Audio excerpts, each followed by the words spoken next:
session of 7 days workshop on innovative tools for online teaching and learning and assessment. Sir has joined with us.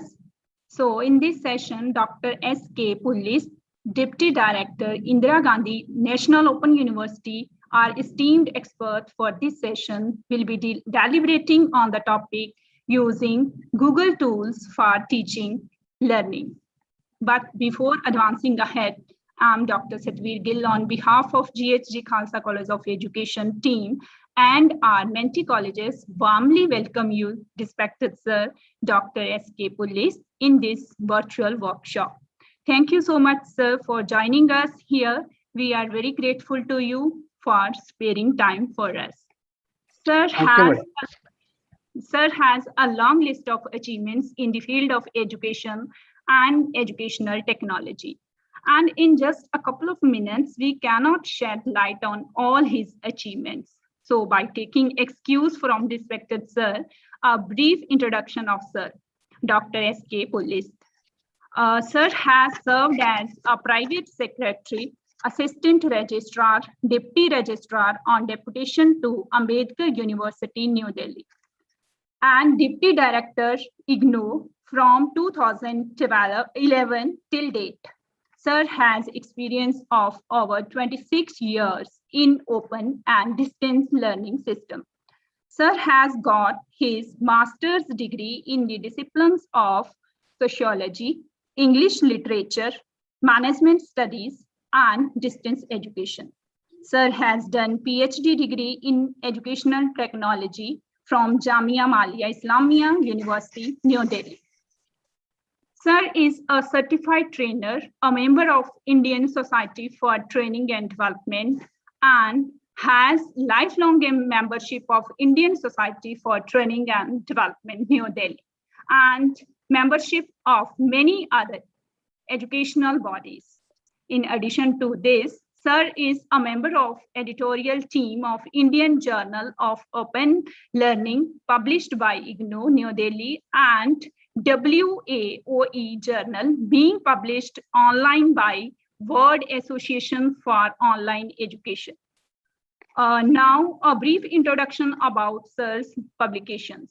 Sir has co-edited a book entitled Education in the Digital World and has written over 80 articles, book chapters, research papers, reports, book reviews, and compilations, etc. His articles have been published in national as well as international journals. He has been associated with Indian Journal of Open Learning as co-editor. Also, Sir has impaneled as expert to review documents for the Global Distance Education Network for South Asia and Commonwealth Educational Media Center for Asia, New Delhi. Apart from that, Sir has acted as resource person for many programs and has delivered long list of lectures for many refresher programs and also conducted various theoretical as well as practical training sessions. So in nutshell, we can say that Sir is an epitome of knowledge, and this session is definitely going to add to our repertoire of knowledge. Well, without delaying further, let's start the session. I request you, sir, please proceed with your presentation. Over to you, sir. Thank you, madam. I'm humbled very much with this introduction. I would like to share my screen with your permission. Yes, sir, sure.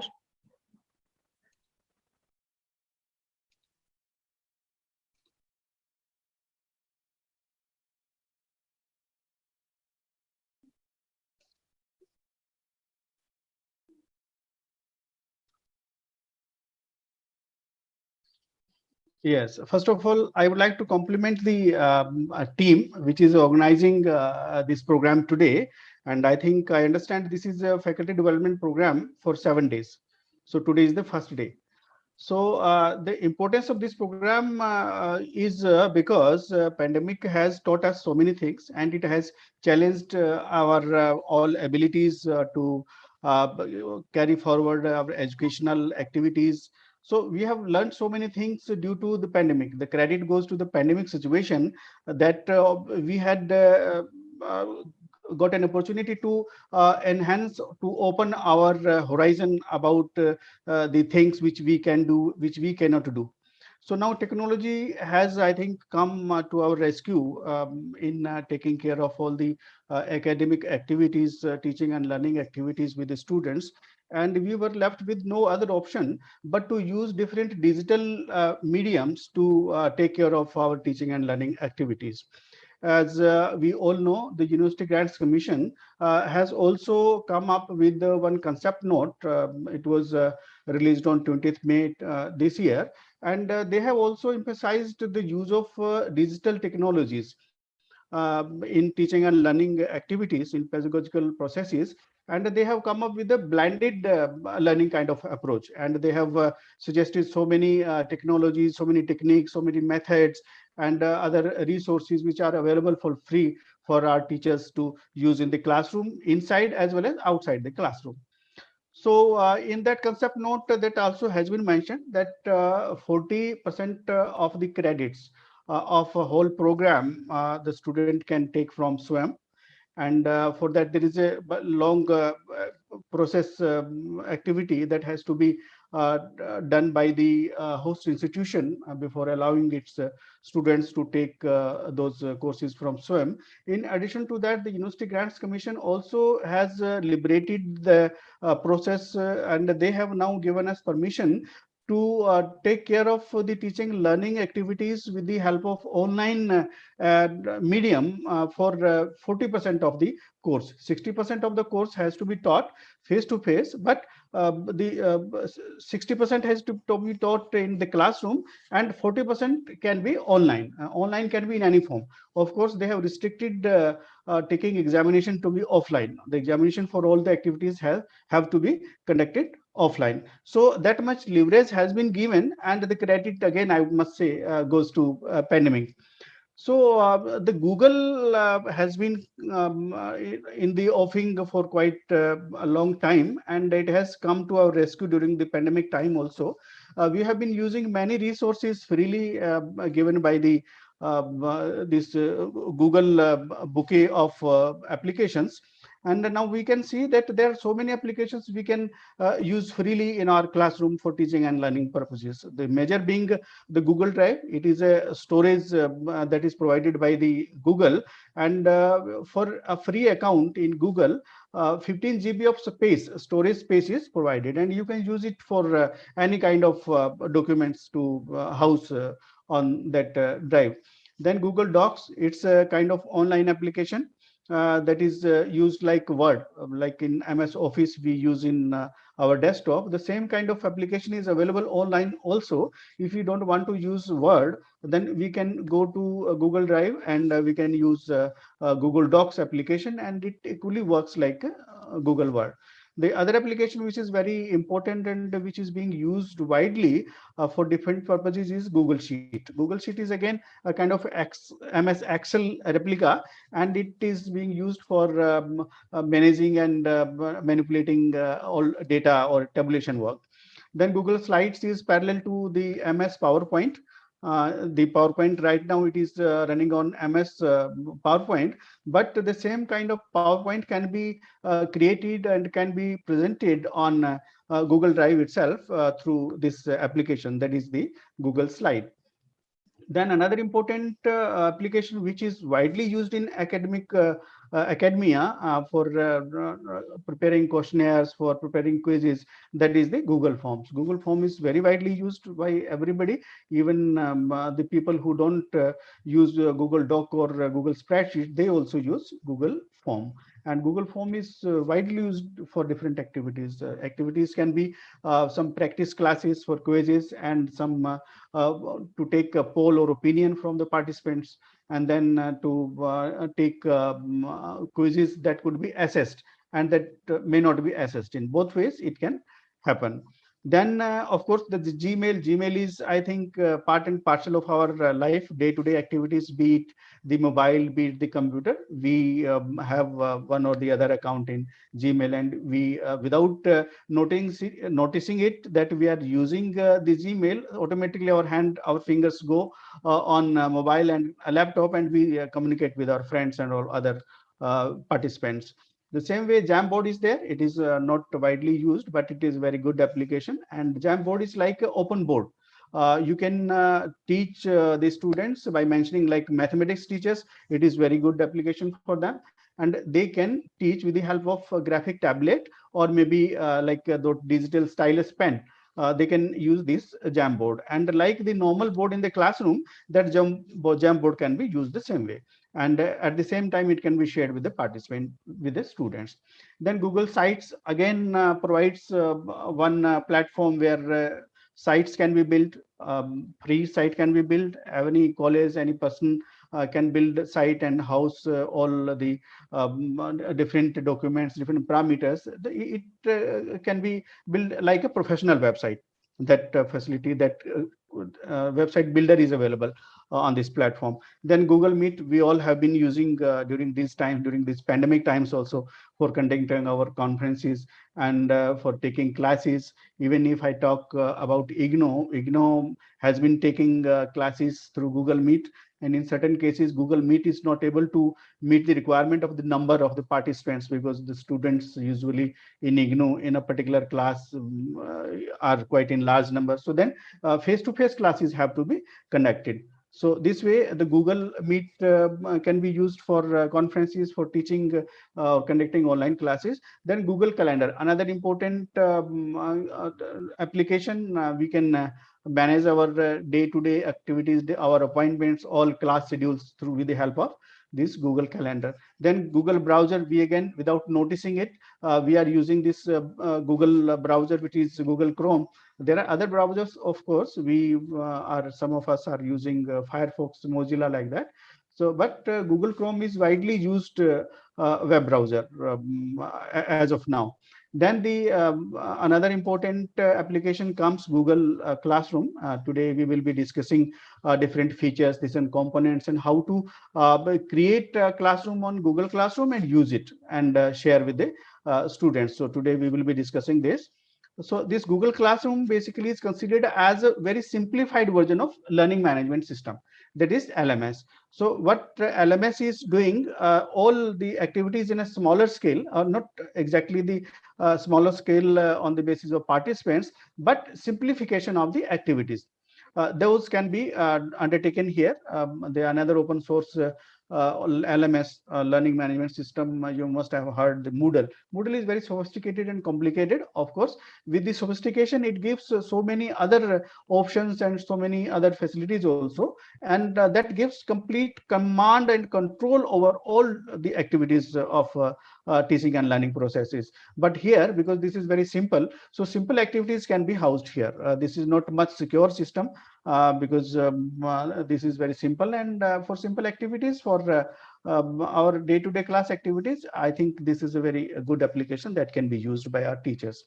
So this learning management system, if I may say so, Google Classroom, we can create our new classes on this, and then we can invite the students and teachers basically to co-host the class, to become a co-teacher. So more than one teacher can be taken into one class, and they can take classes. They can give all sorts of material online to the students, and then new topics can be added, and topic wise threads can be added for discussion. The students can be asked to comment upon those discussion threads, and then those can be assessed, or those can be monitored by the teacher.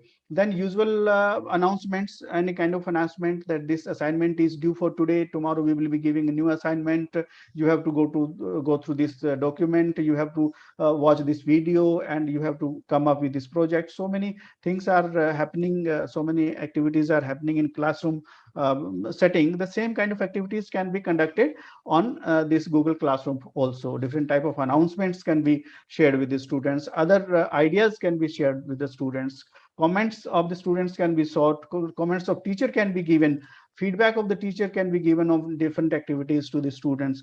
So this this announcement component is very good on Google Classroom. Then this can be integrated with the Google Meet application, which is of course all these applications pertain to Google. So that Google Meet can be very beautifully integrated with Classroom, and as and where there is a need, online classes can be conducted with the help of Google Meet through this Classroom.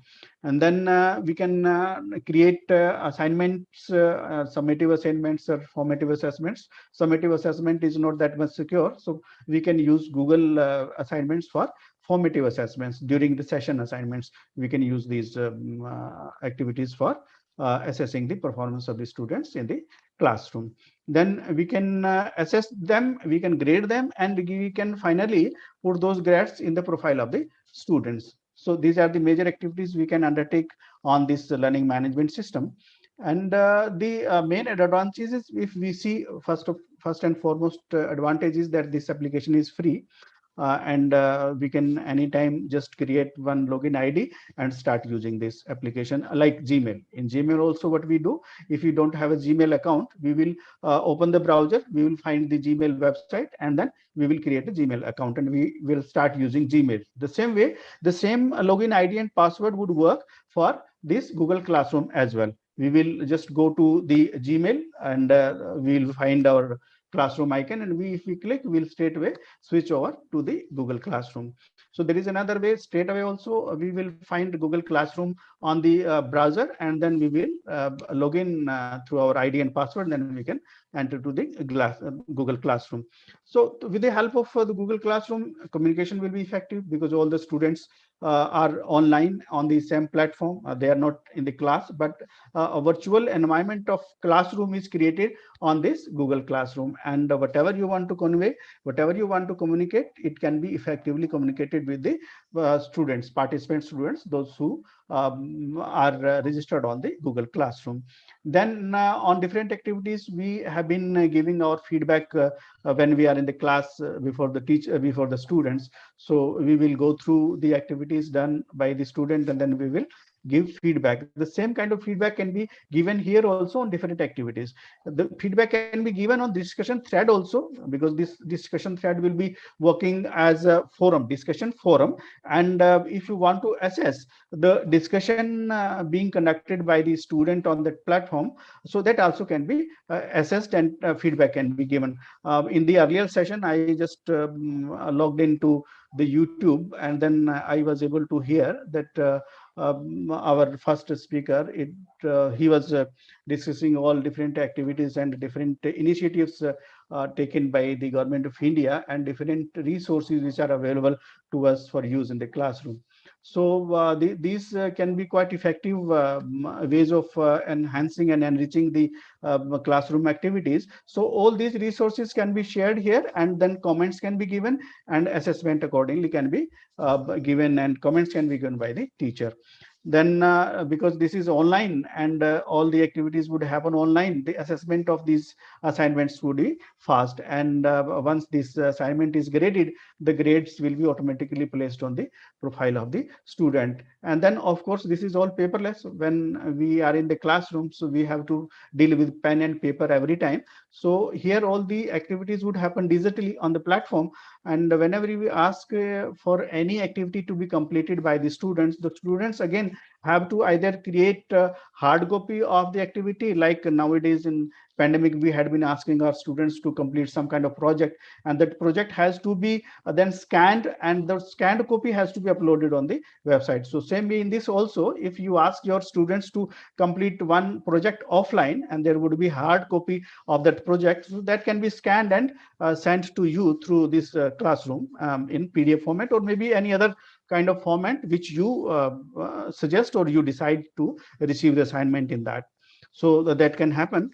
The assessment part, if we talk, so different kind of assessment can be conducted with the help of this Google Classroom. One is that practice quiz can be created, and students can go to those quizzes and attempt, but these will not be graded. So this is the option given to the teacher whether he or she wants to grade that particular assignment or does not want to grade. So the system has to be told beforehand that this assignment is a practice assignment and it is not to be graded.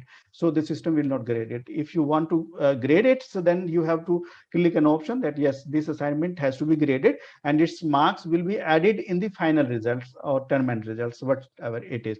So objective assignments can be created in the form of multiple choice questions like quiz, and then subjective assignments can be given. Some essay writing type questions can be given. Students can detail in a detail discuss their concepts, and these type of things can happen in a subjective manner in the form of subjective assignment on the classroom. Then if there some kind of projects are there, the project would not be a 5 marks 10 mark project, maybe it would have a weightage of 25 marks 30 marks 50 marks. So those projects would have different components. The criteria of assessment also would differ based on project to project. So we can set the criteria to be assessed on the basis of which that project would be assessed, and then level of that criteria also can be matched. So putting all these things, the criteria and the level of performance, putting all these things in a matrix, so that we call as a rubric. So with the help of rubric, these type of lengthy projects or lengthy assignments can be assessed with on this Google classroom. And then of course the feedback, whenever any assignment is submitted by the student, we would like to give our comments, our feedback on that work done by the student, so that he can improve, or at least he we can reinforce. But the reinforcement happens when the teacher says yes, you have done a good job and keep it, and you are on the right direction. So that reinforcement can be given to the students by giving feedback on the work done by him or her.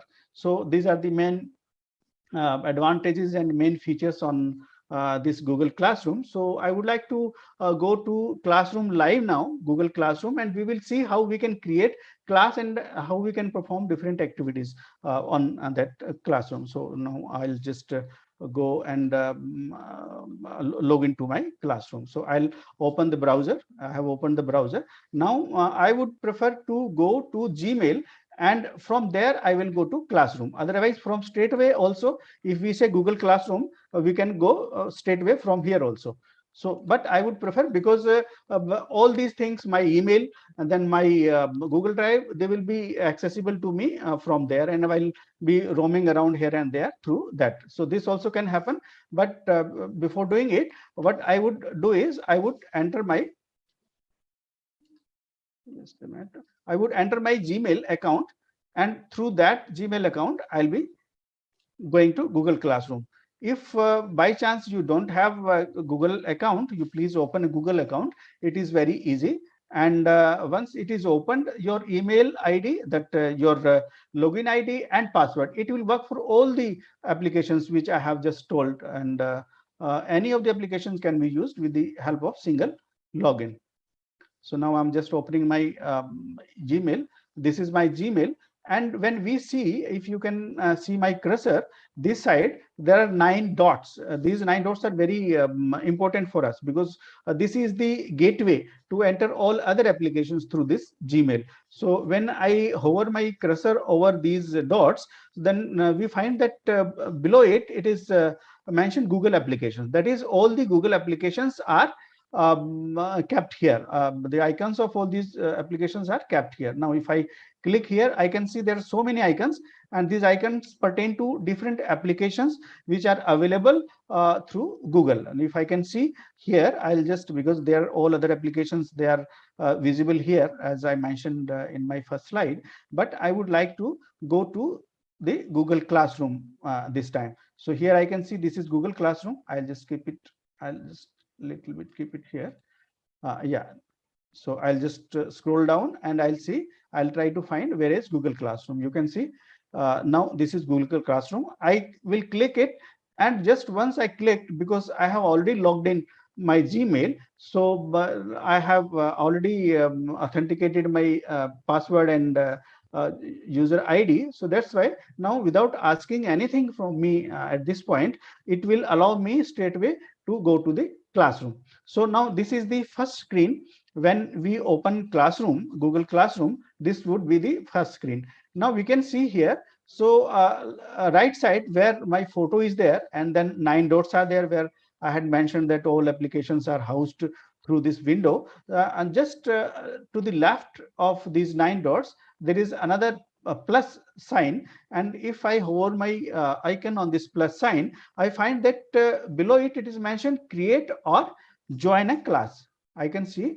So this is create and join a class. Now you can probably clearly see this. So this is the first step I would be taking, because at the moment I don't have any class. So I need to create a class first of all.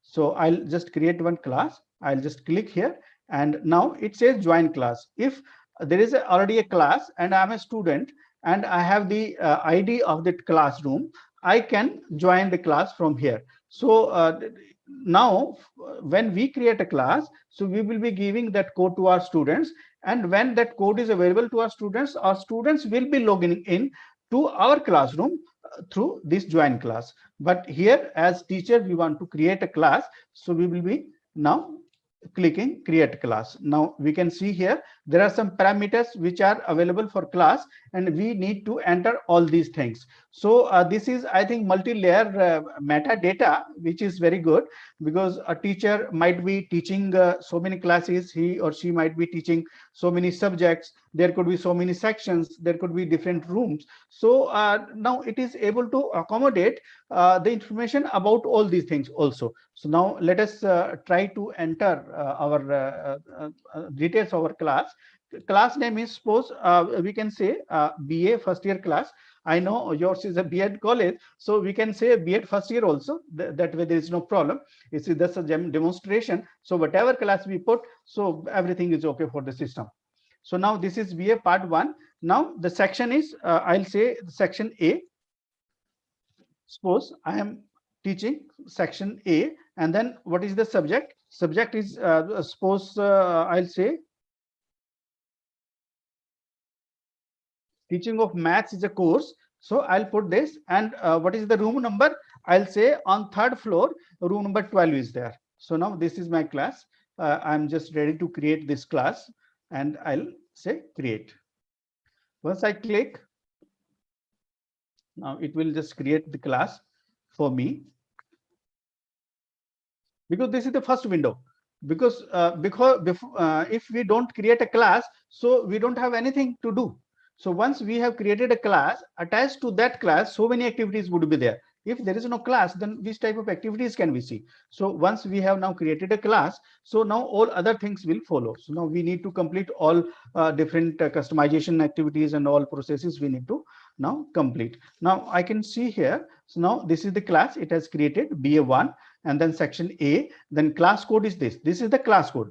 Now this class code can be shared with the students. It can be shared through WhatsApp. It can be shared through Telegram, or it can be shared through email, or even in the class also. If you just share this means code with the students, so they will go to Google browser, and they will create Google Classroom. They will create an email ID, and with the help of that ID and password, they would enter the classroom.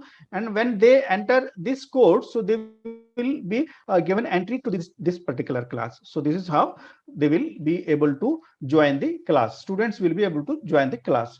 Now below this we see meet link generate Google Meet. Now here is very good thing. On this, automatically earlier this link was not there. So this link has come of late.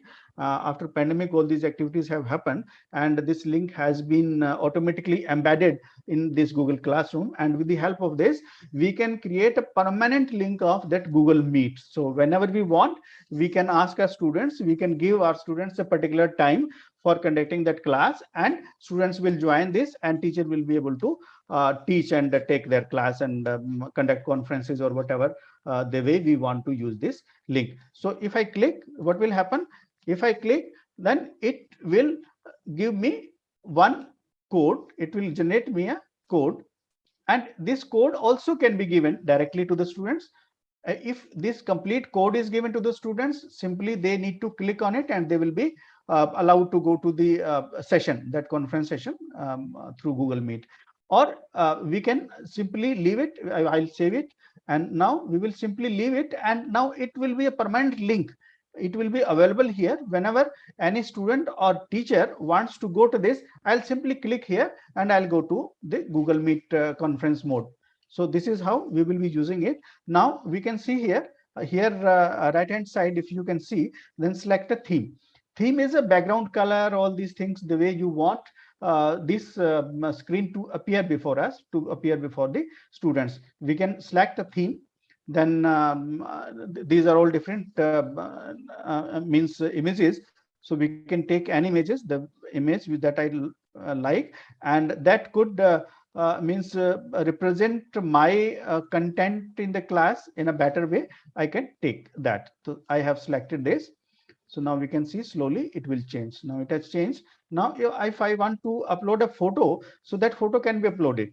That photo can be uploaded for my computer gallery. So it can happen. So at the moment, I don't want to place any photo here. So this would suffice for me. And if I click here, so then you can see a little bit more whatever has happened in the classroom. So that would be available here. So this next session means this next screen, that is the announcement screen. And this announcement screen is part of this stream. Stream is something flowing, something continuous, something perennial. So a stream is that we will be giving our announcements, we will be sharing some kind of information, class timings and all the other things, or some information about assignment, when to do, how to do, or some feedback kind of things if we want to give. So those would come under this stream, and it would be part of the announcement. If I want to create any announcement, so then would come here. Like if I mention here, and suppose I'm teaching more than one class, so I can choose for which class this assignment is meant for. And again, I can choose students also, for how many students this assignment is meant for. Suppose in a class we have 40 students, and if we want that these 5 students, they need to rework on particular topic, and they need to do some extra assignment also. So in that case, we can inform that for you, there is an extra assignment and you need to complete this assignment within this specified time. So we can schedule it, and we can target our the announcement to those particular students only. So that facility is available here. So we can choose all students also. So this is the first screen. Now after this first screen comes, there is one classwork. Here we can now, because we had now started some activity here, so that's why it is asking whether I can discard it or I should save it. So I had discarded it. So now this is classwork. Classwork is whatever learning material we want to give to the students, we will be sharing here. Any assignment to be created, that will be shared here. All other activities, like students will be submitting the assignments after completion, so that assignment information will be coming here. So whatever is happening in the class, so all these things will rest here, and they will be visible here. Now we will be discussing, once just all these icons are discussed and we just get an overview how this classroom would function. So we will be adding some material also here, and then we will be looking at how this interacts with the students, and how students interact with this, and how they go through it, how they submit their assignments. The next icon here is people. People means the people or the participants who will be associated with this classroom in any way, maybe as a co-teacher, maybe as a student. So all these people, details of these people would be here, and through this icon we will be able to add or admit teachers and students to our classroom. So let us click it. So when I click, so now two broad categories of participants or people are visible here. So one is teacher. If I want that other teacher should be there, and he should or she should be a co-teacher in this class, so I can add his or her email ID, and I can invite him or her to this class to be a co-teacher. Another thing is here, students, we have to admit students, because obviously this classroom is for students. If there is no student, there is no classroom. Which type of classroom is it? So we would be adding now teachers, sorry, students. So now students would be added following this thing. And here you can see this is an invitation for the students. I can send email also. If I want to send an email, and this link will be passed on to the student through that email, and I will be inviting it. This is one thing that I can invite the students with the help of sending email on his or her email ID. Another thing is that this is the link. If I click this link will be copied on the clipboard, and I can copy and paste it anywhere, because I can run Telegram also, I can run WhatsApp also on laptop also. And if you open this classroom in mobile, so there also it is very easy to copy paste the link from one platform to another. So from this classroom also, if we copy this link, it can be easily pasted on the WhatsApp. And if we have the mobile number of the students, obviously we can share this link with the student, and he will make an entry to our classroom. So this is how we can do. For the time being, if I want to send an email, so let me send an email to me. So this is my other email ID. I'll be adding this as a student. I'll be inviting. Now this is the link. It will go to me, and then I'll be able to make an entry to this class. So this is, now here it shows that one student has been added. He has been invited, means he has been invited. So partial activity has been completed. Activity has been completed partially. Now the student has to accept that invitation and click and enter to the class. Now I'll go to my mobile and open my Gmail account, and from there I will accept this invitation. Just let me just go to my account. Yes, I'll just click. Now I have got an email, and this email probably you might be able to see. So now this email gives me the link, and it asks me to join the class. So I'll just join.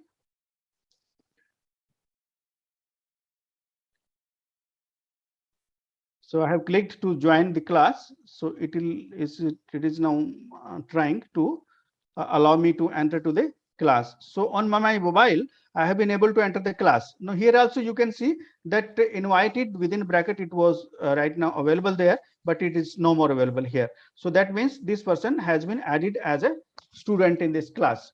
So now once we have added the student, now we will come back to the stream. Maybe we can come back to the stream, or yeah, this is the grades. Now grades is, it will be activated because right now no activity was there.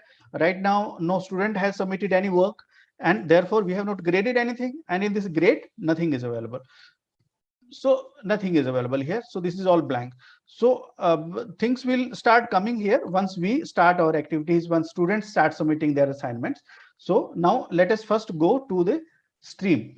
In stream, if you want to make an announcement that now there is one assignment coming for the next day, and for which class? Now this is the class, because here we have only one class. So now one class is available here, and this will be for all students. And what announcement should we give? Hi students, welcome to the class.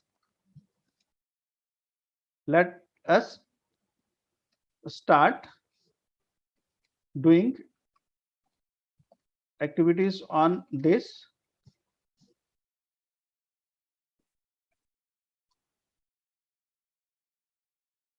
for tomorrow. So now this is the announcement I am making, and if I want to add or attach something, I can do that. I can give here, like if a student has newly entered, newly got admitted to the college, we would like to give an overview of the college, which type of facilities are available here. So if we have made a video, so that video can be attached here, so that student can watch that video and just have a feel, or just get an overview of the college, which type of college is there, how many classrooms are there, which type of facilities are available in the classroom, what are the teaching methodologies, and what is the infrastructure of the class, means college. All these things can be attached in the form of a video. Then we can attach some documents from Google Drive. If we are already having some documents on our Google Drive, so that can be linked. In if we are having these documents in Google Drive, so then only a link will be created, and we do not know how this will be connected. But since all these things are already available in the Google Drive, so just one link will be created and these things will be available here. We can upload some documents from our computer also, upload file. Any kind of file can be uploaded here. Now, if some external resource is there, suppose some social media resource we want to share with our students, that will be shared through the link. And let me share with you, these type of documents can be attached in any form. Maybe this is the classroom material. I mean, this is the announcement along with assignments. We can attach these things. We will be able to share all these resources or all these documents at the time of assignments also, at the time of sharing some learning material to the students also. So these will be available on different means pages to be shared with the students. So if I don't want to attach anything, so let me just simply post. I have just welcomed the students now for this class. I'll be posting this. Now I have posted this. So this is the, as I mentioned, this is the stream page, and on this whatever activity happen is in the form of assignments, means announcements. If some student submits assignment, then one message will come here that one assignment has come. If a teacher has posted something, so it will come here. Now this message has come to the student, and as a student, let me see what can I do with this.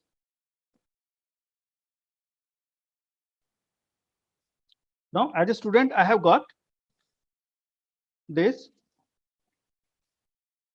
and if I say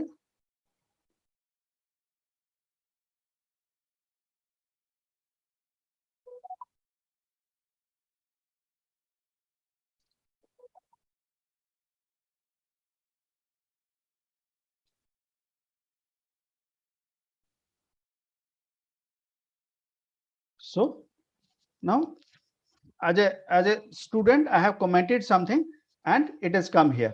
So all other students will be able to see this because it has been published on the announcement forum. So that's why it will be visible to all students. Now here this activity can be controlled. How this classroom should function, you can control this. So we will be going to the customization icon here. Now you can see this is the grid. So if we click it, so we will be able to customize the all parameters of this classroom. So now this was the first. Now we have sent a message. The student has sent written the message, and we are able to see this message. Now customizing this class, we will go to this gear, and if I click this gear, so this is the details of the class. And now here we can see that there is a link also. If this link is given, the students will be able to join the class, and this complete code also is given. And now in the stream, now we can decide how the student should behave. Like on that screen, when I sent a message to all the students as teacher, the one of the student was able to respond to it. So how the activity should happen in that? So students can post and comment. Now this is up to you.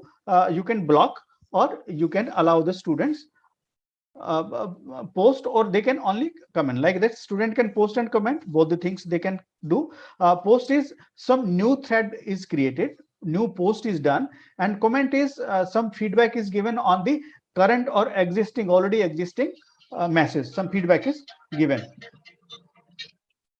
So this is how it will happen. Students can only comment. They cannot create new thread. They cannot give new post. They can only comment on the existing post. Only teachers can post or comment. Students are not at all allowed to mention anything whatsoever here, because in certain sometimes students play mischief and they put all nasty things. So this is here, the student can block this option for the students, and no student will be able to send messages whatsoever. So now this is the Google Meet permanent link. You can give this link, and you can put this link off also. You don't want for the time being for next 10 days to conduct a class, and you don't want that student should come on this link every time and disturb the class. So you can just click it off. If you put it off, this link will not be available to the students on that our first page, home page of the classroom. So this can happen. Then grading system also we can customize to some extent. Now what is grade calculation? Overall grade calculation, no overall grade calculation. When we were giving some assignments, so how the grading has to happen, what could be the total highest marks, maximum marks, all these things, total points, how many points would be there, all these things can be controlled from here. Show overall grade to the students. If you want to show, then we have to click it, and because here no grade, that's why now it is not coming. So we can show. Then we can add category, because during this classroom assessment there could be different activities, maybe some smaller activity, just write an essay, or maybe write some note on a particular topic. So that could be the assignment, or maybe some bigger projects that could maybe for 20 marks, 25 marks, 50 marks, like that, or some other in-house activities that could be available there for the students, and that may have to be assessed by the student as part of the final assessment in the classroom. So now beforehand we can decide which type of activities we would be conducting, and that would be graded. Now if I add a category, a grade category, this is 100 points, and now just a minute. Grade category is, this is categories, grade category. Now I have to mention here, now what is this, is first term assignment, and this would be 100 marks. Here these 100 marks, that can be now lower down also. Suppose if I say second term assignment, and let me say here final project.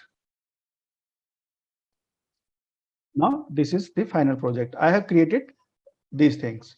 Now we have to save. We have just customized these things, and now we have to save whatever we have done. If you don't save, then it will not be implemented. Now I have specified which type of activities would be conducted for assessment part, and I have added the student also. Then now, because there is no assignment given, so that's why again grade page would be empty. So here this is the classwork. Now we will come to the classwork, and which type of activities could be there in the class. Number one is that we can create assignment. Assignment is again that I had discussed with you, that it could be a bigger project kind of assignment, some internship also, if you allow students to work at some other place, maybe others are some other organization for 10, 15, 20 days or 1 month, or maybe if this is a B.Ed college, the students would be allowed to undergo some teaching practice activities, maybe 10 days, maybe 20 days or month. So those activities can be assessed and added here.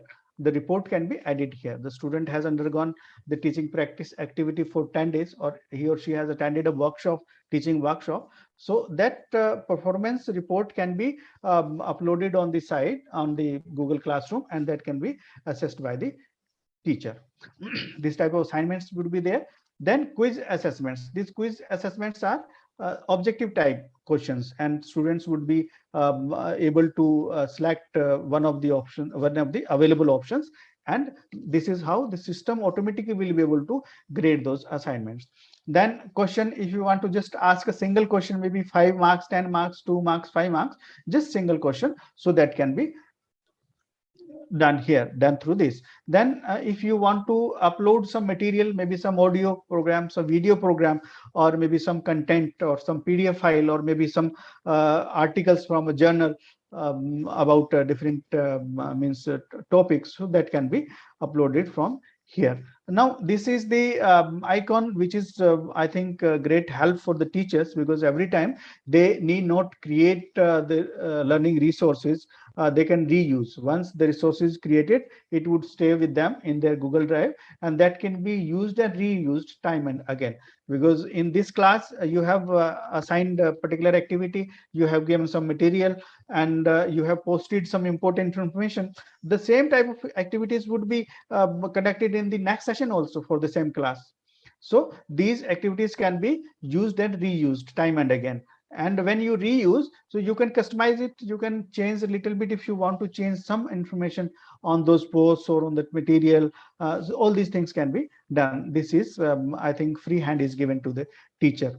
So you can create new topics, like if you want to create a topic and you want the students to discuss on that particular topic, so that can be created. You want that on a topic 2 3 assignments would be there, so you can create a topic and assign those assignments, those activities, academic activities, to that topic. That also is possible. So if I create a topic,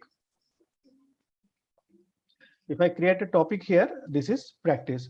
So all the activities I'll be attaching to this. Now this here again, if I create, I'll be creating now an assignment, and this assignment would be in the form of a project, right? So, and as I mentioned earlier, these type of projects, they are quite good in number, maybe 20 marks, maybe 30 marks, or whatever is the weightage available for these projects. So these need to be assessed on different criterion. We need to set a criteria, isn't it? And for that particular criteria, the level of performance also would be seen. So this rubric can be created, and that on the basis of that rubric, on the help of that rubric, the assignment can be graded. Now we will see how we can create it. So this is the title of the assignment. If we say prepare a project,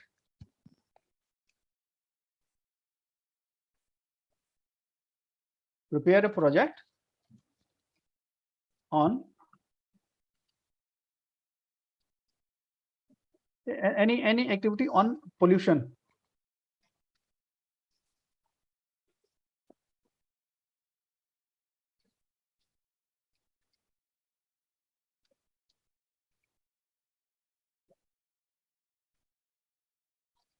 So I want the students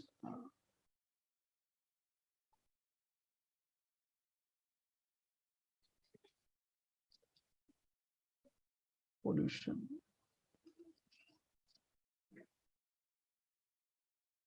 So now this is the project, and this project would be a very big project, and I want to give some instruction.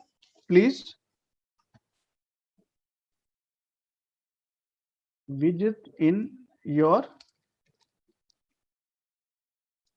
and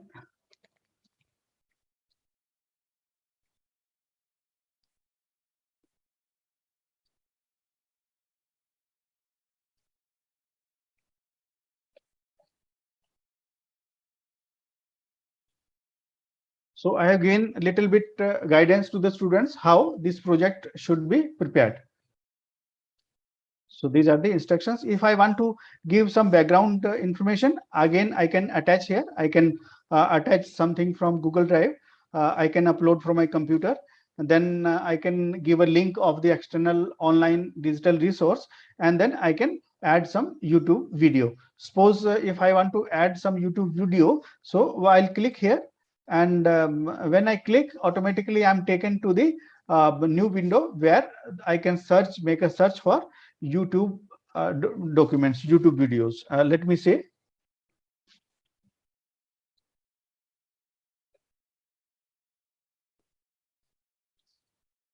I'll just make a search on pollution control if something is there. So now this is a video. I can take any video from here. I'll take this video, and I'll just I selected it, and I'll click add. When I click add, this video is available here. Same way, if I want to add, means some document, so I can do that also. Now upload. Now it gives me an icon for browsing the content available on here. So now this is my folder. I can upload anything. है ना? Now let me upload this document. This is the document. This is rather a report of that plagiarism check of one of the articles. So this is I have uploaded now. So now student now again this is student can edit it, or because this is in the form of doc, you can see because this is editable document automatically. Now it warns me that the document, this is editable document. Do you want to authorize your students to make changes to this very document, or you don't want to give them this permission so that they can edit the documents? Because I don't want that the student should means edit this. So I'll say student can view the file. So this will be here. Now this is the assignment that has been created. Now coming this side, we can see here that when this assignment has to be given, now we can specify for which students this assignment is meant. We can assign this student we can assign this assignment to one student, to a single student, or a group of student, or whole of the class. So now we can decide it. If you want a particular student to do this particular project, so that can be assigned to that particular student. It will not be available to all other students. So here, because there is just one class, only one class is visible. If more than one classes are there, so this will be not be like inactive, and we can assign this assignment to any other class also, and to all students, or how many students. We can select the students from the list, or we can say this is applicable for all students. So this is how it will be there. Then here now you might remember that initially we had customized our class, and we had created 3-4 type of assignments. So here this is the category which is available. If you want to attach this assignment to any particular category, so we can select from here. Suppose for our purpose, this is the first term assignment. It would be first term assignment, or maybe because this is a project, so let us keep in a final project. We will create another assignment for first and second term, and we will attach those assignments to these terms. So now I attached it to the final project category, and how many points would be there? This is the now we can see here then how much weightage we can give it. So you can see here. So total weightage is 100%. So this will do.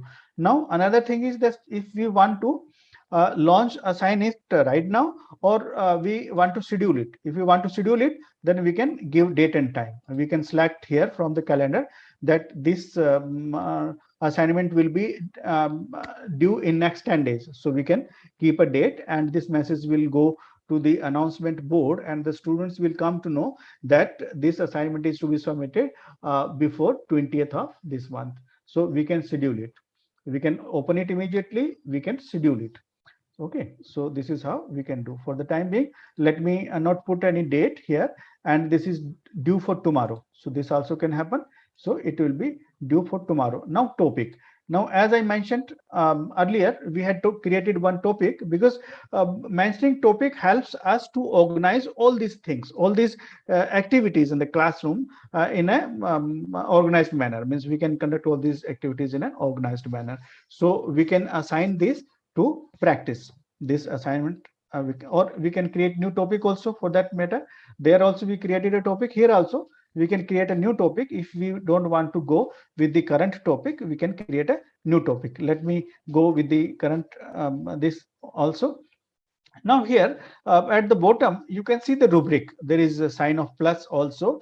If we want to attach some kind of rubric for assessment of this assignment, this is the time we can create here. So let me create this by clicking. And one beautiful thing is, because this is of concern of all teachers nowadays, because so many resources are available at so many platforms, at social media, at online, from anywhere students can take and copy and paste and submit the assignment. So it becomes very dangerous. It is very difficult at times to check the plagiarism also. Teacher cannot check all these assignments in one go. So many students, so many assignments, and then checking becomes quite arduous. So this platform provides this facility also. Automatically it will be able to check the plagiarism of that case. Okay, so this will check. If you want to check it, so then we have to click it, and if we don't want, then we can go here, because this is this 5 assignments it can check per class. So this is the limitation here. So if you want to check, we can go, but I'll for the time being cancel it. Now I'll be now creating one rubric, because I know this is again bigger project. So I would like to assess it on different criteria and then on different levels. So let me click it and let me create a rubric. Here also we can see 2-3 things are there. One is create a rubric, another is reuse rubric. If you have created a rubric earlier, so that same rubric can be used. Or sometimes a similar format of rubric is available, because all the projects would be assessed on these same criteria and at the same level of performance. So the same rubric can be used every time. Till such time you don't change the criteria of assessment, so the same rubric can be used. And if you have created a rubric in the sheet is parallel to MS Excel. This is application of the Google means total platform, and that can be used. If you already have a rubric created in that Google Sheet, so that also can be now imported from there to this platform. Let me create a new, because I don't have a rubric at this point of time to be used for this particular assignment. So let me create new rubric. So now here is the next screen. There I need to fill some parameters. So on the basis of that, this assignment will be assessed. Now here we can say that this is the criteria title. This is the assignment. To this assignment, this will be attached. This rubric will be attached for assessment. Now, how many criteria would be there? Now we have to decide. How many levels would be there? We have to decide. Now, suppose this project is created, and it maybe would be of 20 to 25 pages. So in that, I would like to see how the student attempts the introduction, how they give the introduction of the topic, and how they move forward for discussion, the main discussion. So let me say introduction. Introduction. If you I want to give little bit information, what is introduction and what are the students expected to write in introduction, I can give a message to the student that in this introduction I expect you to do all these things, to mention all these things, to approach your project this way. So I can give here all instructions. Now here this means criteria, this would be one of the criteria, and how many points would be there. Now I have to specify how many points would be there. Suppose this criteria would be of 5 points. Okay, so then little title I want to give. Little title means this 5 point will be the total highest point, and I would rate it as excellent. If the performance, if the level of the introduction is quite convincing, and I would like to give it 5 points, then I would say excellent. Excellent equal to 5 points. If I want to give a little name, so this is the level name. So I'll say excellent. This is my highest level. For highest level, I will give 5 points. And in description also, if I want to give something, so then I can describe it. But for the time being, let me repeat the same thing here. So now this is the first criteria, introduction. And in introduction, highest points available are 5. So there could be other levels also. Suppose I want to take it to 3 levels. If introduction is not so good, I would like to award 4 marks. If again little bit poorer, then I would award 3 marks.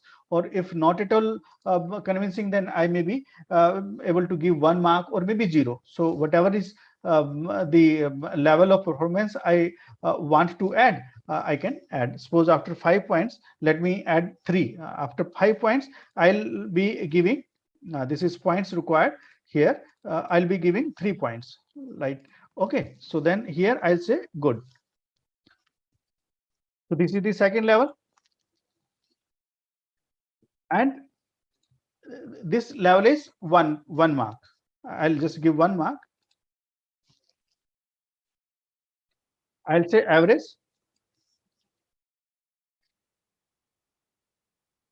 This is average. Now, last point, if this introduction is not at all convincing, all nasty things are mentioned by the student, I can award 0. Let me say here.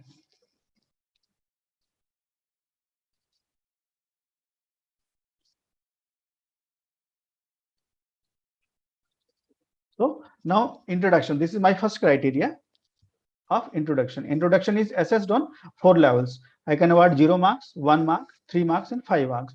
I can add more here if I want to add, suppose 4 marks also would fit in my criteria. So I would add label here and I put 4 marks.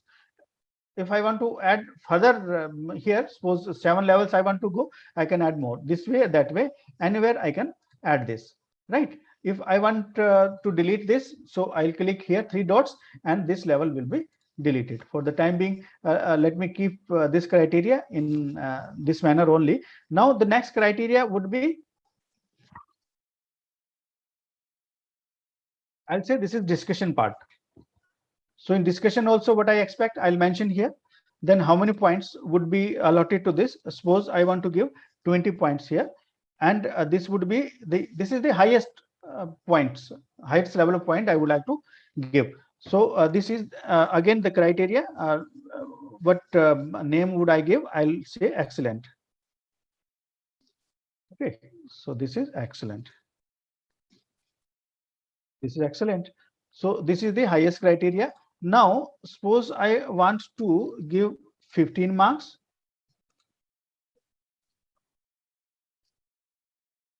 Very good. Then next is 10 marks. Answer good.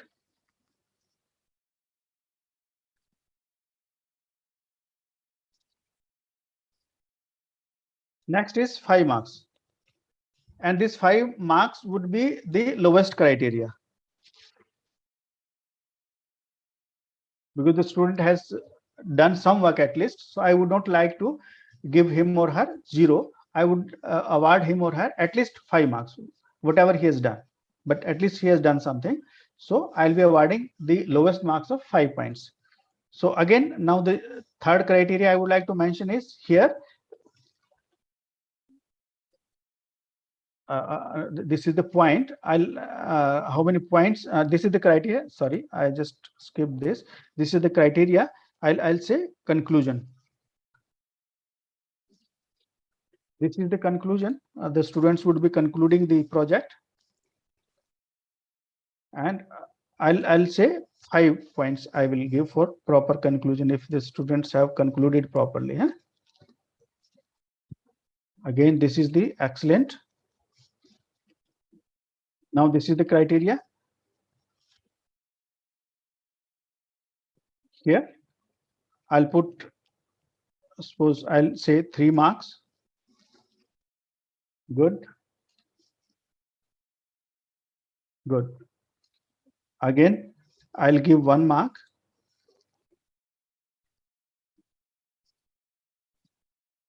So I would not like to give 0. At least he or she would write something. So I'll award at least 1 mark. Now, this is the criteria starting from highest to lowest order. If I want to change it, I can change it from like this. If I can start here from 135 and 351, the way I want, I can change it. Now, from my side, I have created a criteria, and how many marks are there?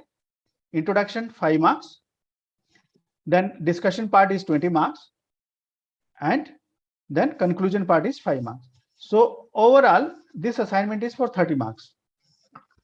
So now I will save it. This criteria, this rubric is ready, and I'll save it.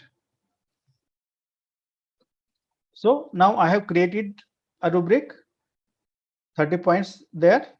So this assignment is for 30 points, but its weightage. Now I just wanted to discuss that point of time and stopped because now this will be more clear. So this rubric contains 30 points. This assignment is for 30 points, but its weightage is 100 points. Now we can see here, this is always like in IGNOU, the weightage of assignments is 30%. So total overall is 100 marks. So like that, so we can means decrease or increase the weightage and point ratio also. If I want to put here, if I put just 30 here, I can put 30 also. So this is up to me, how I want to assess it, how I want to grade this in the form of weightage. So this is, we can change it. Now for the time being, I have created this assignment, and now the last thing I need to do is that I have to assign it. Now what are the things I can do? This I can assign this straight away, I can schedule it, and I can save it for later purpose, and I can discard it. Discard means I whatever I had done, I will delete it. So for the time being, I'll be assigning it forthwith. So now this is assigned, and it is assigned to BA part 1 section. It is assigned to all students. Now this has been assigned. Now if we go to our stream page, now we will be able to see that the first message, SK Police posted a new assignment, prepare a project on pollution control, taking content, something like that. So this is the bulletin board, or this is the message board, or this is the announcement board. So this announcement has come for all the students whosoever have been got admitted to this class, and this message is available to them. And now this is the turn of the students to perform and to submit this assignment. Now if I go to this assignment, means grading, now let me see what happens here. Now we can see that one project, final project, it has only been added to the grading profile of the student. So here, this is the assignment which we had connected under that category, if we remember. So here, this is the project. Now this is how it will look. But until the student submits it and until the teacher grades it, the grades will not come. So now let us see how the student would perform and how this will be submitted to the platform, and then teacher will be assessing that. So let me just go to my account, and now I have got a message. Now we can see whatever activity is happening here on this Google Classroom platform through email, one message is already pushed to the students platform. So I have opened my this mail, and I have got a message that this assignment is available here, and this is a new assignment. And if you remember, their due date was kept as tomorrow. I didn't put any date. By default, the system has kept the due date for this assignment, for submission of this assignment, as tomorrow. So that tomorrow is 16th. So now the message has come to me that there is a new assignment, and due date for this submission of this assignment is 16th September. So I'll open it. It asks me to open. Then I have to submit whatever assignment is there. So then I'll now it shows that there is one attachment also. There is one video about pollution control. So I can go through that video, and there is another document also which I had uploaded about. I was telling that this was one plagiarism report of one of my articles. So that also has given. Now it gives me the date tomorrow here also, and it gives a space to add work. I click on my mobile, and so now it again here, it gives me an option whether I want to create a document or I want to give a link of the document. I have posted it somewhere else, and I want to just give a link of this document and submit here. Then I want to upload already done assignment which is available in my system. I want to upload it. For example, as I was mentioning, that when we give these type of projects to our students and they need to scan it and upload, so these type of assignments would be submitted in this format, and they will be uploading the PDF of that document. So I can create also, I can upload also, then I can take snap, or I can make a movie also. The way I want to submit, I can submit. it, or I can attach one form or any document for that matter from Google Drive also, because I am having my Google Drive as a student, and I can house my important documents on the Google Drive, or whenever time be, so I can select any document and I can attach the document as part of submission of my assignment through this platform. So for the time being, I'll be creating one what should I say, I'll be creating one document. Now it is giving me option to create four type of documents, whether I want to create one document that would be in the letter form, or maybe I can create a sheet like Excel sheet, or then I can create some PowerPoint presentation also. So that is available here. So if I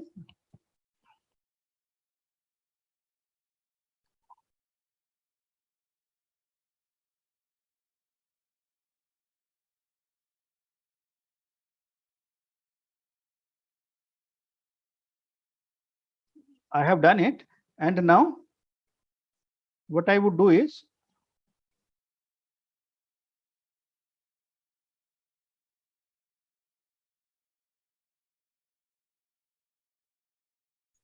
Thank you, sir. Ji, Satveer ma'am. Ji. So I have prepared. Is there any announcement? Should I stop for a while? No, sir, please continue. Please Okay, continue, sir. right. Thank you. So now I have submitted a work, and now I expect to commit to the stream here. I expect to come here because I have already submitted.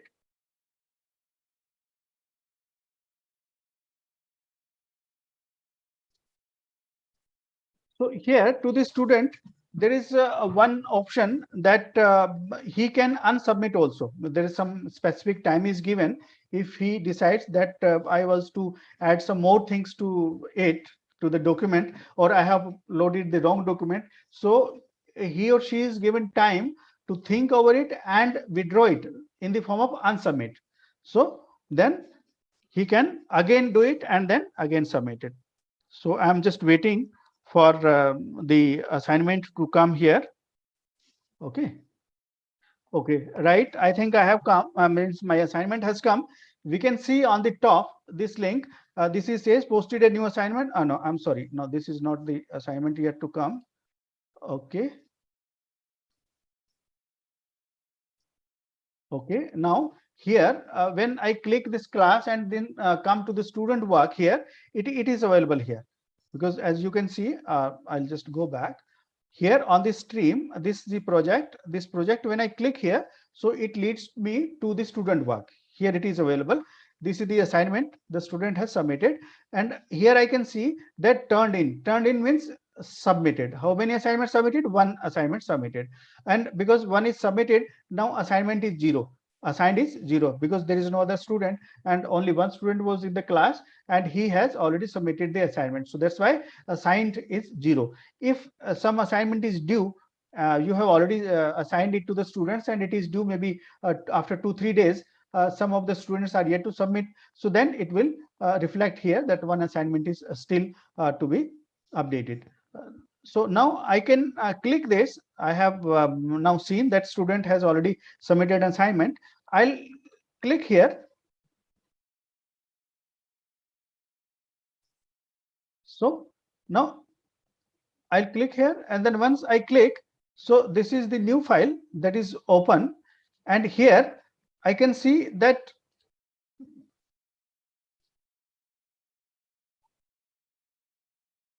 now this is the file which I had created, and another is doc file. Now this is the doc file. I did not mention anything here, so that's why this file is blank. And I had created just one means image file here. This is the file. Now I'll go through this project. I'll see how the student has performed, and after going through it, I'll be grading it. Now how I'll be grading it, if we come to the right hand side where these documents are mentioned, the students are allowed to submit more than one document, and the teacher would go through each and every document and decide for grading. So now these are the documents. I have seen both the documents. On the basis of this document, I would like to give some grade to the students. Now, how would I give the grade to the students? Overall 100 points. Then this is the rubric. Now in rubric, now there are three components. Now let me mention here, when this assignment was posted and this was assigned to the student, when student gets a message that this new assignment is due for tomorrow, there it gives the details of rubric also, that this assignment is of 30 marks and there is a rubric attached to it, and there are three criteria available for assessment of this, and in each of the criteria these many levels of performance are set. So you are supposed to be careful while submitting this assignment, and you have to work on these three criterion mainly. So this information is already given to the student, on the basis of which the student would be cautious and he will submit the assignment as instructed by the teacher. Now here we can see this first criteria was introduction, and this we can see that here these points are there, whatever was mentioned in that. I would like to see that the introduction has been given so let me say this is good. So in good, because this was 3 points, so it has already awarded in this 3 points to introduction. Okay, so then discussion, I think the discussion is very good. The student has done a good discussion, so I'll give 20 points. Then the last point is in conclusion. Conclusion also is good, so let me give 3 points. So now I have assessed this assessment, and out of 30 marks, I have awarded 26 marks to the student, and total weighted is this. Out of 100, this would be the weightage. Like this, we can see here. And below this, now this is the private comment to the student. As we can see that in that announcement part, that announcement goes to each and every student, and it is visible to every student. Though we can send selectively also, we can send some announcement to particular student, and we can straight away push that announcement to only single student also. Here also we will be giving our feedback, we will be giving on giving our comments on the work done by the student, and it will go privately to the student. Let me say here, you say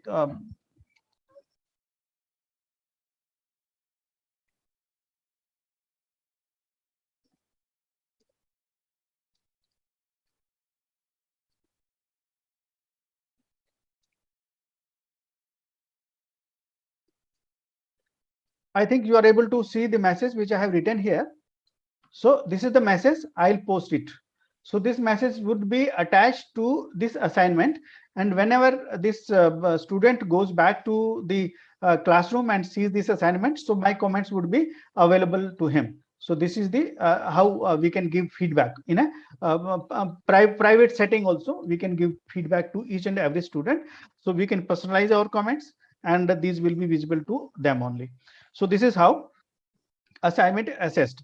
Now one thing is that again a very good feature of this platform is, I think I have assessed, things are over now, so these can be posted to the final grade sheet.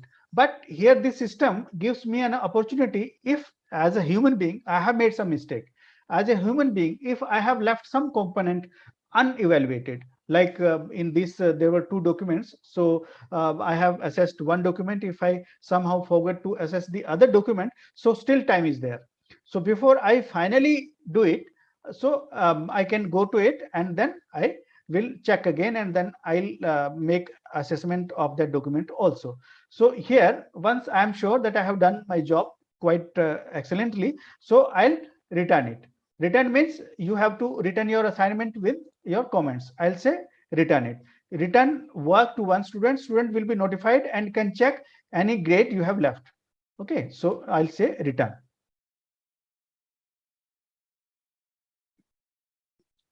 So now I'll go back to the classroom. I have already done this. Okay, so the same way, this is the assignment of one student.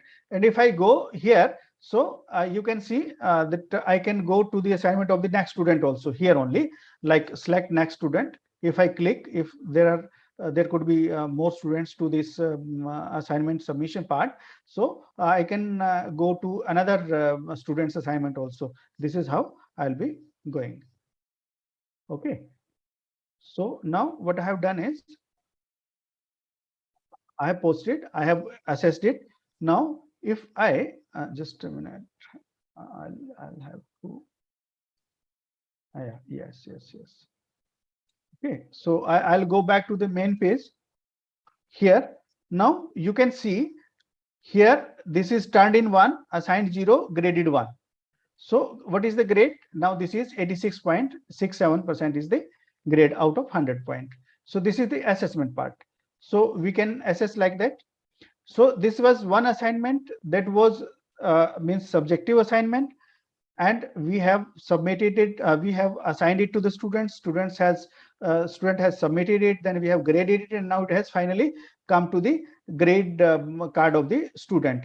Okay, so here we want to download the result. So there are so many students, we want to download the result, because offline also we have to do certain activities, some posting of these grades to the main profile of the student, and we have to finally release the result also. So we can download this result here. These grades will be downloaded. All grades, they will be downloaded in an Excel sheet format. This is Google Sheet is Excel sheet, nothing but an Excel sheet. So we can download here. If I download it from here, so this is now copying to the Excel sheet. Now I need to download, because automatically it will be downloading grades in CSV. And what is CSV? This is comma separated values.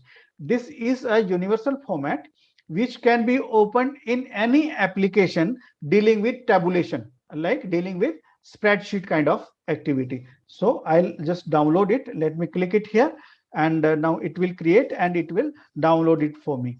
If it is visible to the left bottom corner of my screen, so if I click it, then I'll be able to open it in my MS Excel. Now this is here, student has given, student has been awarded these many marks. This is how it will work. The grades can be downloaded offline, can be used. So now I'll go to again back to class. This is my class, and if I'll just keep it here. Now this is again my class, and I can make posting also here. I can upload so many means material, learning material also, and then I can create different type of assignments. So this was the first assignment I had created. This was very important because we have attached a rubric to it for assessment part. And this quiz assignment, if I click this quiz assignment, this is nothing but the link of the Google form. The Google form is, as I mentioned, used very widely by our academic fraternity for creating quizzes. So it will go to that link, and we can create a quiz that can be graded or that can be ungraded. So let me, if I have some time, so I'll just go to the quiz building part of this. Now this is the again here title. I can mention a title, assignment quiz on pollution. So I can give instructions to the students. Then now this is the blank quiz here. This is the name of the quiz. Now if I click blank quiz, it will take me to the Google form. You can see here Google form. This is the link to the Google form. Okay, so I'll just click it, and if I click it, it takes me to the Google form. Now in Google form, one important thing is sometimes we start working from here and we just forget to customize it in the form of a quiz. Now before starting working on this form, we need to create its customization in the form of a quiz. How to do that? Let me just see. Now this is the response part, because here nothing is available. This is question part, and here if I come here, this is the grid part. This is the little bit gear. So this is setting. If I go to the setting, in setting there are three labels. One is general kind of setting can be done here, then presentation, and then quizzes. So in general, we can say that whether the student should submit one response or more than one response, whether they can edit the response later on after submission. These things can be handled here through this general tab. Now in presentation, presentation is when student submits this, because there could be 20 to 50 questions in this, and you want the student to know that you have completed half of your activity, or you have completed just a little bit of it. So status bar or the progress bar would be visible. And then sometimes you want that the student should not copy their answers among each other. So that's why you want to shuffle the questions and give it to the students before giving to them. So in this case, all the questions would be shuffled for every student. Like if the assignment has a questionnaire, that means the quiz has 20 questions. So first student is getting that first question on point number 1, serial number 1. The same question would be visible to another student at point number serial number 7, other serial number 10, other 20. Like that, all the questions will be shuffled. And if you give a limited time to the students for submission, so they will not be able to go through the quiz of other person as to how they are doing, because it will be taking a lot of time. It will take a lot of time to find out that particular question and then attempt. So that's why student will not bother to go or to see each other's work. They will be focusing on their own work. So that we can shuffle the questions also, right? So then here, this is important, which I wanted to show you. Quiz, unless we customize this part, this questionnaire, this will not be considered as a quiz. It will not function as a quiz. It will be just simple a questionnaire. Questionnaire is like we want to use this questionnaire for gathering some data. So then this would be a questionnaire part only. If you want to make a quiz, then it will help us in assessing also, because if the objective type questions are there, so automatically system will be able to assess, and it will be able to award marks to the students without intervention of the intervention of the teacher. Wherever any short answer type questions are there, or subjective type answer questions are there, so there the student, means teacher, need to intervene, and teacher need to go physically to the answer of the student and then award the marks. So we will see how we can do it. I think I have little 5 minutes I'll take, just if I'm permitted to take 5 minutes, sir. Yes, sir. Yes, sir. Go Yes, ahead. sir. Please, Thank please. you, madam. So now you can see after quiz, and I have come here. This is the first icon, make a quiz. This questionnaire can be made a quiz. If I highlight it, then it will be made a quiz. If I unselect it, that it will not be it will be a simpler questionnaire.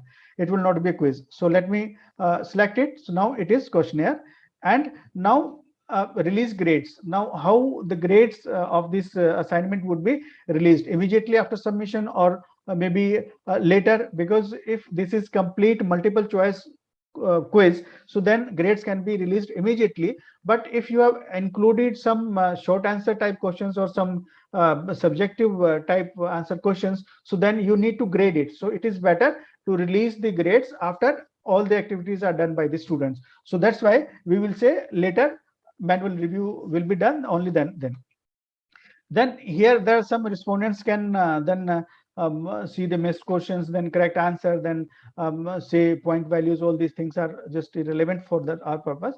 Now I'll see, we have created this as a question, as a quiz. Now in quiz, another thing is there, that we can select the right answer for that particular question, and we can give marks also. Like suppose this is the email.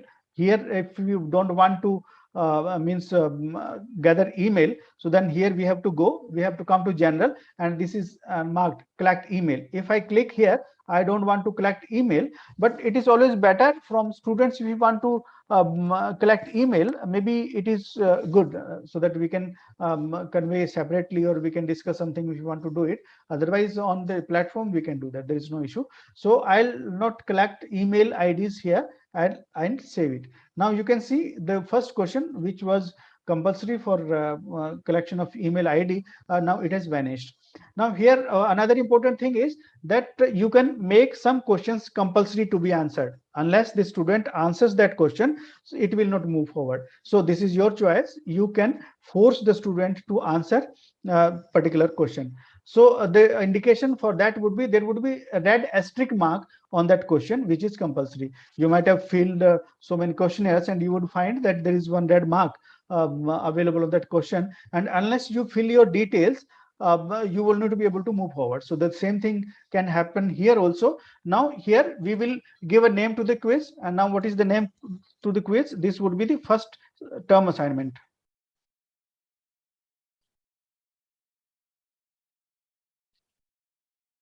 First time assignment. We can give a description also. If you want to give some instruction to the students, that can be given here. Now here is the first question by default. Now we need to include first question, and then we need to select the format also. Now if I click here, so you can see there are so many other options opened before me, and here where my cursor is there, it says multiple choice. So I can add multiple choice question is there. There is one question and 4 5 choices are there, and out of those options the student is supposed to select any one. So this is multiple choice question. Excuse me.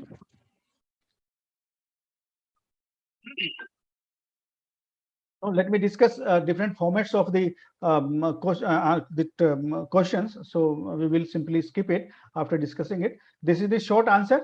Short answer means if you want to ask the name of the student, if you want to ask the class, or maybe smaller information which the student need to enter by typing. So this format is the short answer format. If you want to give some subjective kind of question, you want to ask the write some kind of characteristic of some importance or some small brief about anything, maybe you will say write a brief about yourself.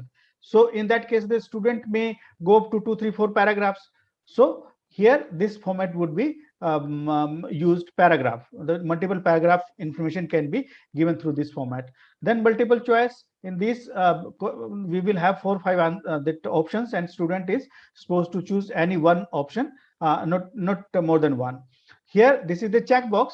Checkbox is there when we want to ask the student in one question different options he is using, like in meal what do you like to eat. Maybe he will say be chapati also, then rice also, then vegetables also, then dal also. So he will be able to tick all the 4 points. So here if you want the student to give tick more than one option, so then this checkbox option would be good for you. Otherwise, if you choose the format of the question as a multiple choice, the student will be able to select just one. Then drop down is that same function would be available in drop down also, multiple choice. Only thing is that in this all the choices in one go would be visible to the student, but in this case the choices will be minimized, and once the student clicks on that, only then they will be pulled down and all the options will be visible to the student. So we use this option when we have a large number of questions and we want that on the screen more number of questions are adjusted. So just to save on space, we would be using drop down. Then file upload, like we mentioned sometimes that assignments are to be uploaded. So this is the another way we ask the students to upload the files. Like right now, nowadays in pandemic time, the assignments were submitted. So this format was used widely by the students and teachers. What we would do is we would create just one form, and in that form we would put a student's name, student's class, their section, their subject, and then topic, and for which course this assignment is there. So all these things will be put here as the means demographic data, and then we will ask the student to upload the scanned copy of that. In that scanned copy there could be multiple formats. How many formats are there? We will say see this how many formats are there. So this facility is available there. Upload file, and you can see that how many formats are there. Just a minute, answer key, view folder, then maximum allow only specific format. Now if we click, we can check which type of format is allowed for the students to enter. So these 8 type of formats can be uploaded. So if I just uncheck it, so students will be able to upload the information in any format. So this is how we can assign the size also. Maximum size should be 10 MB or up to 10 GB it will go. Like that we can allow the students to upload the file. Now other things are there. Now this is the type of question, linear scale. On linear scale 0 to 10, you want the students to assess particular thing. So you like winter, you just give your feedback from 0 to 10. You like summer, give your feedback from 0 to 10. So on this linear scale, so the student will be able to click and they will be able to give their feedback. Now this is multiple choice grid. this is nothing but more than one question in the table. Like earlier we had mentioned here multiple choice. In this, one question at a time will be appearing. Here this will be a grid. We will be able to create a grid, and how this grid will be created in rows and in columns, like a Likert scale when we prepare. So this grid has to be used for preparing the Likert scale. So then parallel to this, like we had checkbox, parallel to this, for checkbox, if you want to create a grid of all these checkboxes, so this option has to be used. If you want to capture date, then this format. If you want to capture time, then this format. Now suppose for the time being, I would like to create multiple choice. Now we'll put a question here. Suppose very simple question.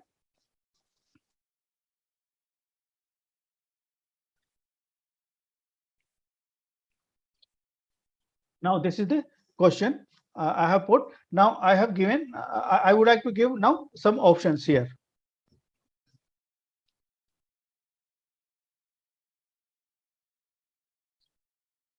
One option,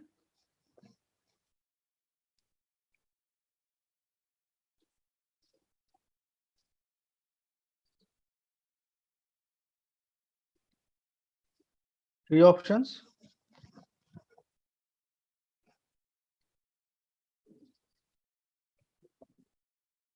so these are the four options. Now here I have given option.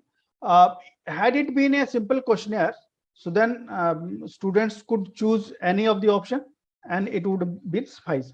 But since now this is the quiz and we need to grade it, so if for grading we need to tell to the system which is the right answer. So here again you can see these are all the boxes. We have to give right answer also. If I click here, just a minute, here answer key. Now this answer key click, we have to click answer key, and now we are here in answer key format. So if I want to click it, if this is the right answer, I'll click it. If this is right answer, I'll click it. Whichever is right answer, I'll click. I'll keep just one answer which is right for me.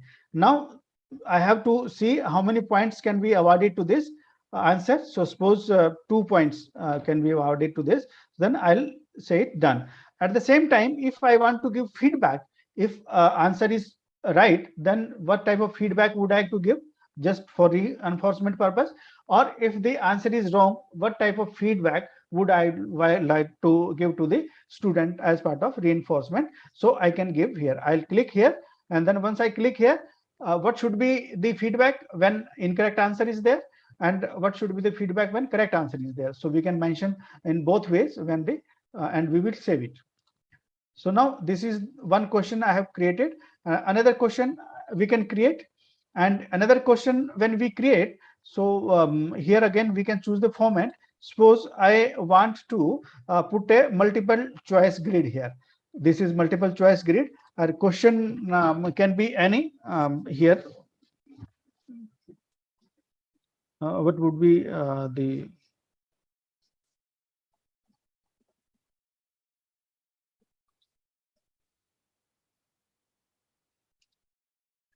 So any question be could be there, and here this is one question, and in column you can put levels, or you can put different points. So if the student checks that particular point, you can award the marks, and if those particular points are not there, like 5 points, and you can see here which answer is right. Like this is one only I have put. Just a minute. Done. I'll just come back here and I'll add one more column. I think one more column, then one more column, one more column. Suppose I have added these five options, and then I'll see which option is right here. Suppose option number 3 is right, I'll put it done. When students clicks this column number 3 option, so it will award 5 marks, otherwise 0.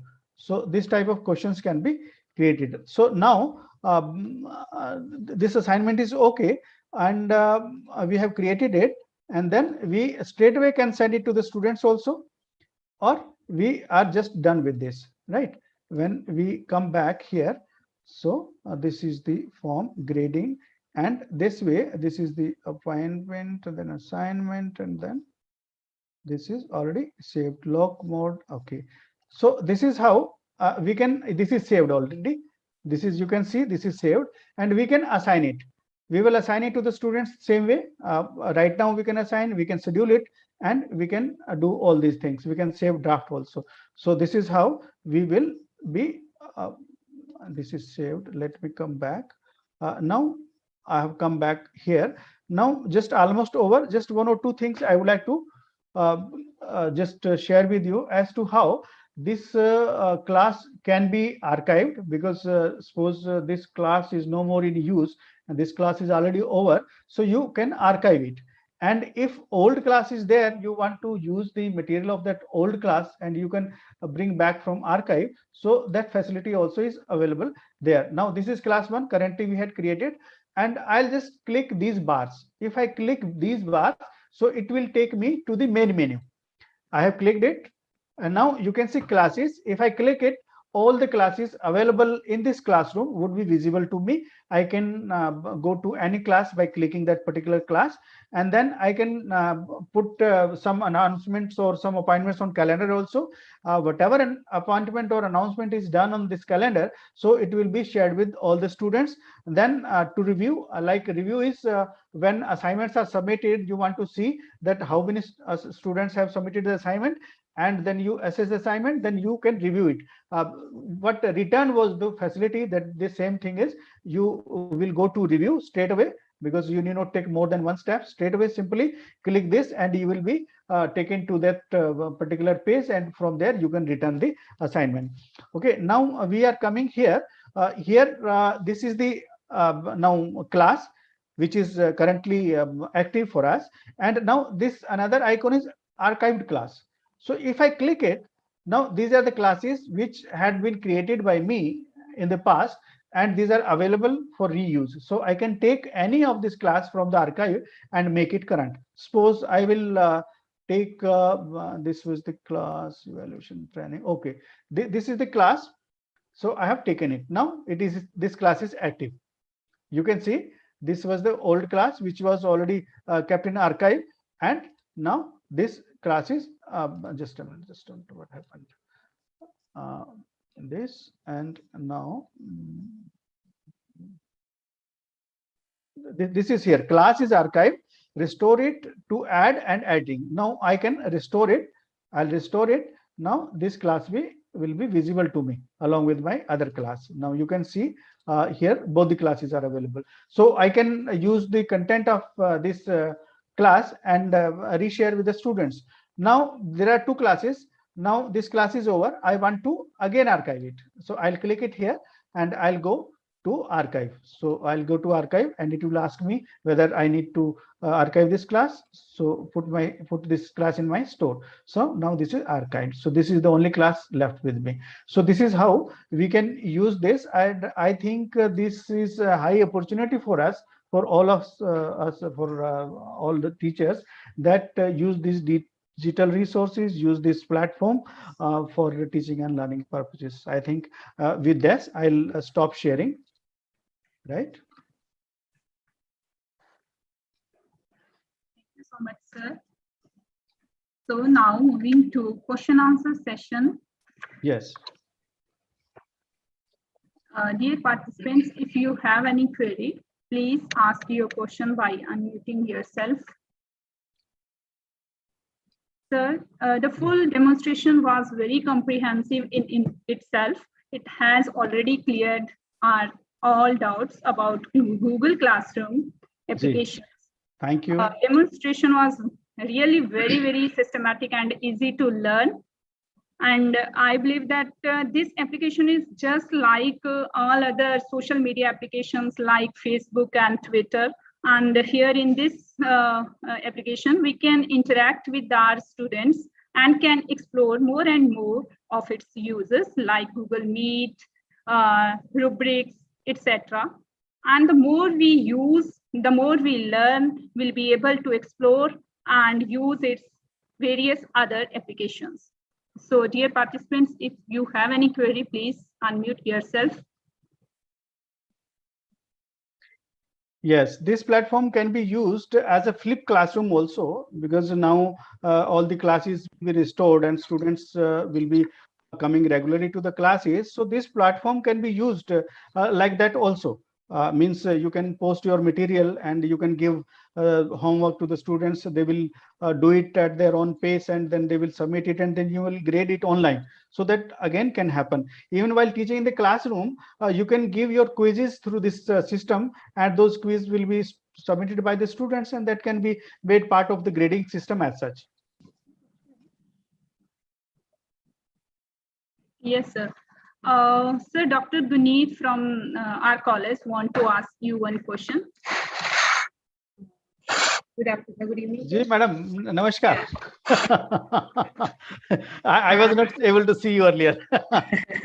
Ji, please tell me, madam. Sir, I have a small question, like what can we do to prevent learners from using Google Classroom to cheat, like to cyberbully? Ma'am, this is another thing. I think we have to take care of ourselves and we have to be vigilant. We should not disclose our personal details on the social media, because sometimes just the students, they don't think for future all these things, and they simply share their credentials, maybe sometimes phone number, maybe sometimes ID. So the exposure to social media is very dangerous, let me tell you. So that exposure, that will lead other people to play mischief with you. So that would be there. Sir, is there anything like quiz log where the students they can't access, like they can't access the web while doing the quiz? But that facility is not there, madam. The students can go across the platforms while performing. They can go to any other media also. They can open anything. So that facility is not there. This is very simple, and this can be used for all those activities in the classroom where there is no fear of all these activities. Otherwise, there are other learning management systems like Moodle. So Moodle is very strict that way. You can restrict each and every activity of the student. You can decide how the student should behave in the platform. But here, these many restrictive facilities are not there. That's why, yes, one facility is there nowadays. If some student is misbehaving, you can just put him out of the class. So that facility is available here.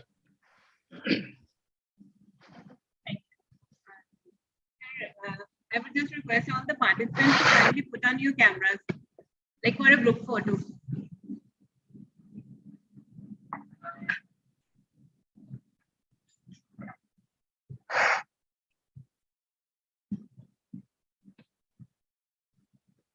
So I think Google has a lot many applications, and as I started initially, so all the applications are very good, and they are very helpful, and they can be used in our daily routine academic activities in the classroom also.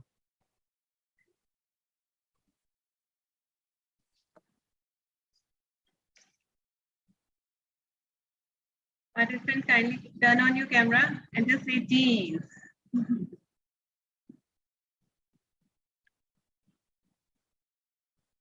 Yes, please speak something. I'm eagerly waiting for the questions.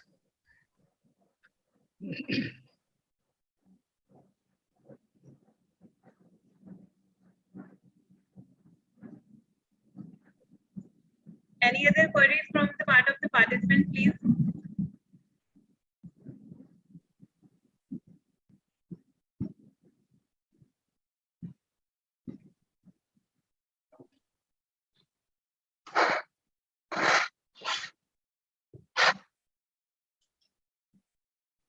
So, moving ahead, thank you so much, sir, for your words of worth. It was really an informative and very well presented session.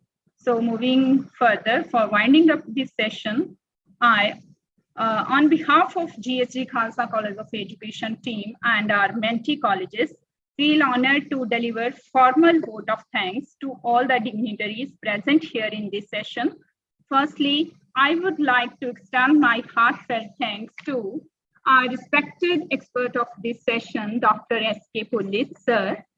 Sir, you have really enriched our practical knowledge about using various Google tools, applications in a very simple way. Although we are already using some of these tools in our daily life and in our daily teaching learning process, as COVID-19 has forced us, all the colleges, schools, as well as universities for online mode of teaching learning. But after attending this session, definitely we will be able to explore more and more applications of Google Classroom, like rubrics, assignments, its various options, assessment, and so on.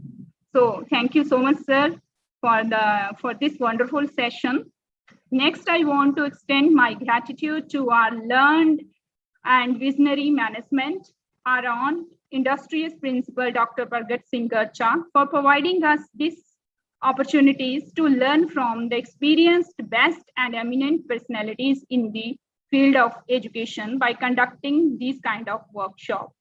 Then I will not forget to extend my thanks to all the teachers who have joined us from various institutions. Thank you so much, one and all, once again, for being there till the end of this session. Tomorrow, we are going to meet again at 11:15 a.m. for another informative session. Till then, stay safe. Thank you. Thank you so much. Thank you, madam. My sincere thanks to the team of the college for having invited me to be part of this August gathering. And my thanks also go to the participants who have so patiently listened to for 1.5 hours. Thank you. Thank you so much, sir. Thanks a lot, sir. Thank you very much for sparing your valuable time. Thanks a lot. Thank you. Thank you.